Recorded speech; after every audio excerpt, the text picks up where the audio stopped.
Hey everyone, welcome back to the channel. In today's video, I'm going to show you step by step how to disable Secure Boot in Windows 11.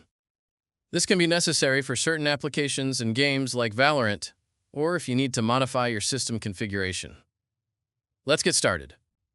Step 1. Check if Secure Boot is enabled. First, open the Start menu. Type system information and open it. Look for Secure Boot state.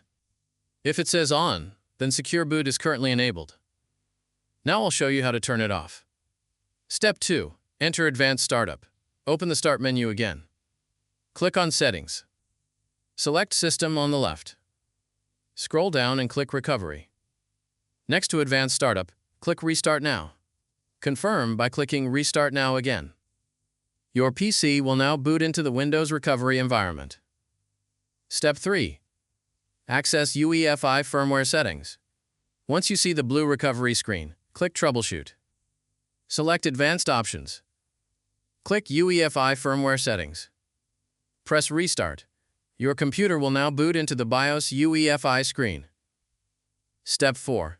Disable Secure Boot in BIOS. Now this part may look slightly different depending on your motherboard brand. Once inside BIOS, go to Advanced Mode. You may press F7 if needed. Look for the Security tab, or sometimes the Boot tab. Find Secure Boot. When you locate it, change the option from Enabled to Disabled. If it won't let you disable it, if Secure Boot is locked, look for Key Management. Select Clear Secure Boot Keys. This usually disables Secure Boot automatically. Step 5. Save and exit. After disabling Secure Boot, go to Save and Exit. Save your changes, restart your computer. Once Windows boots back up, Secure Boot will now be disabled. And that's it!